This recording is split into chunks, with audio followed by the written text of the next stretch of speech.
Si vous êtes abonné à cette chaîne, vous avez sûrement déjà vu mes vidéos qui parlent de stabilisation en basse lumière.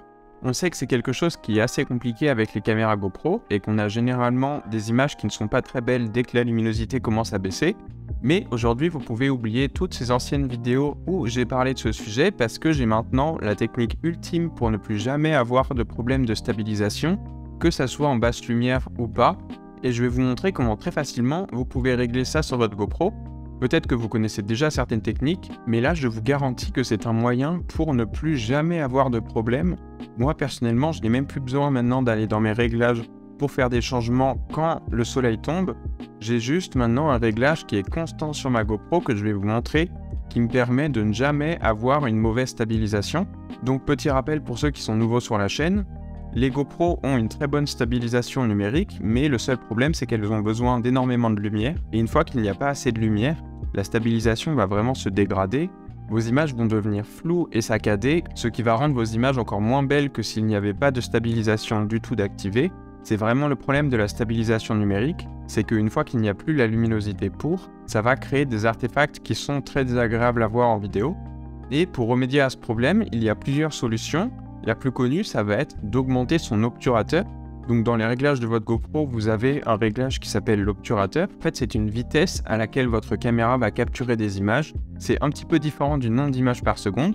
Ça va être une valeur qui est très importante pour que la stabilisation fonctionne. Plus l'obturateur est élevé et mieux la stabilisation va fonctionner.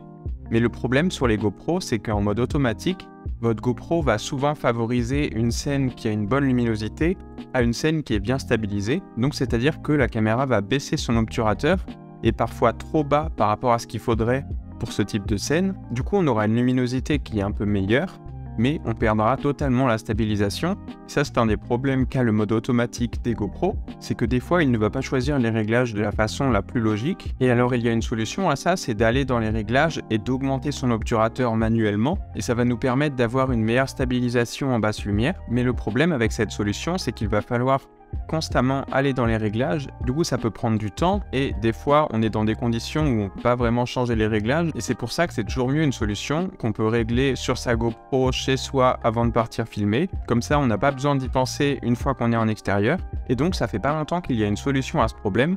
Pour certains, vous connaissez déjà GoPro Labs. Pour ceux qui ne connaissent pas, c'est un logiciel alternatif qu'on peut installer sur sa GoPro. Donc en ce moment là, vous avez un logiciel sur votre GoPro qui est le logiciel d'usine. Mais il y a aussi une version alternative qui a été faite par les développeurs de GoPro qui permet d'avoir des fonctionnalités un petit peu plus poussées. Mais par contre, cette version n'est pas proposée à tout le monde parce qu'elle peut avoir des limitations. Si vous vous demandez s'il peut y avoir des risques, personnellement, moi là, c'est ma 5e GoPro que j'utilise qui a le logiciel GoPro Labs installé dessus. Je n'ai jamais eu vraiment de problème, juste ça m'est arrivé des fois, pour retrouver mes réglages d'usine, de repasser à la version officielle, ce qui est quelque chose de très facile à faire. Je vais vous mettre une petite vidéo où j'explique comment installer GoPro Labs sur sa GoPro en 2 minutes.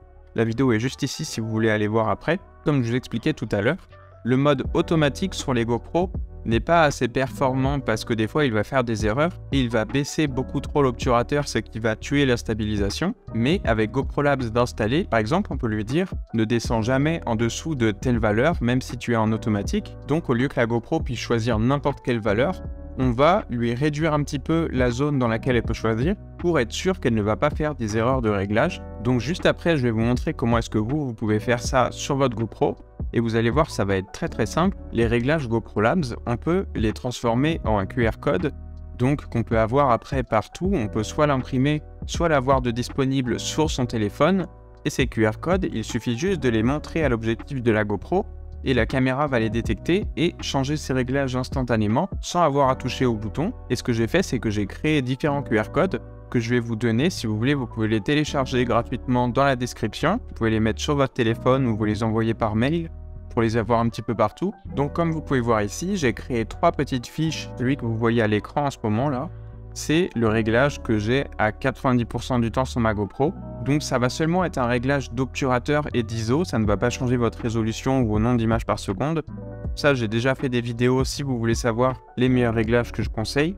Mais du coup, pour tout ce qui va être réglage d'obturateur ou d'ISO, donc c'est-à-dire tout ce qui va avoir un rapport avec la luminosité et la stabilisation, c'est donc ça que ça va changer dans votre caméra. Donc je vais vous expliquer le premier que j'ai appelé utilisation standard.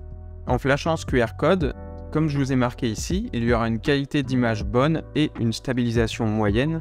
J'ai essayé de faire en sorte de ne pas monter trop dans l'obturateur pour ne pas avoir une scène trop sombre, mais j'ai quand même mis l'obturateur minimum suffisamment haut pour que la stabilisation reste active même en basse lumière.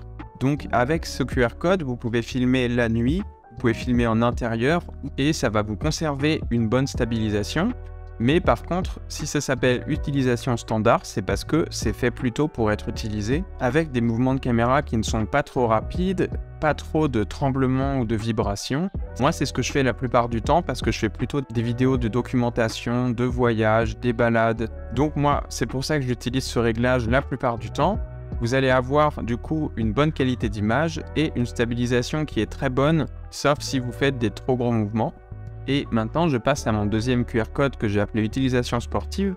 Donc si vous flashez ce QR code, vous aurez une qualité d'image moyenne. Par ça, ce que je veux dire, c'est qu'il y aura un petit peu moins de luminosité qu'avec les réglages précédents. Mais par contre, pour le coup, la stabilisation sera beaucoup plus puissante. Donc si c'est pour une activité sportive, je vous recommande plutôt ce QR code-là. Mais sachez que la stabilisation va être meilleure parce que la luminosité va être un petit peu moins bonne. C'est tout le temps un compromis qu'il faut faire. Donc si votre activité n'a pas de gros mouvements de caméra, restez sur le premier QR code. Mais pour moi, avec ces deux QR codes-là, ça couvre la plupart des activités qu'en tout cas moi je fais. Et un troisième QR code qui est presque plus important que les autres, ça va être la réinitialisation de votre obturateur. C'est-à-dire que ça va juste annuler les réglages que vous avez pu faire. Si un jour vous voulez vous débarrasser de ces réglages, vous avez juste à lui montrer ce QR code-là. Et votre caméra va retourner à ses paramètres d'usine. Donc celui-là aussi, c'est très important de le garder sur soi parce que ça peut être utile. Moi, de temps en temps, j'ai envie de faire des tests avec ma caméra et du coup, je veux vraiment pouvoir contrôler précisément l'obturateur et du coup, je suis obligé de réinitialiser.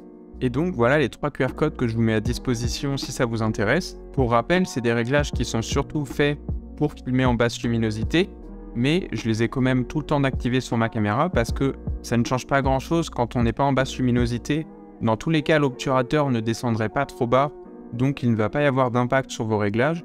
C'est vraiment que quand il n'y a plus beaucoup de luminosité que l'obturateur pourrait descendre plus bas. Donc en gros, la journée, ça n'a aucun impact sur mes réglages. Je peux filmer comme d'habitude et ne pas m'en soucier, même si ces réglages sont activés sur ma caméra. Ça va simplement être une barrière pour votre obturateur, pour que la caméra ne descende jamais trop bas. Mais du coup, quand il y a suffisamment de luminosité, il n'y aura pas d'impact. Moi, je suis très content de ne plus passer autant de temps qu'avant dans mes réglages et de pouvoir filmer tranquillement. Donc voilà, je crois que c'est tout pour cette vidéo. Merci d'avoir regardé jusqu'à là. Si ces infos vous ont intéressé, n'hésitez pas à me le dire en commentaire ou à mettre un like sur la vidéo. Et si vous êtes abonné à la chaîne, on se retrouve dans la prochaine dans pas trop longtemps. Encore une fois, vous pouvez télécharger les QR codes dans la description. Et je vous dis ciao!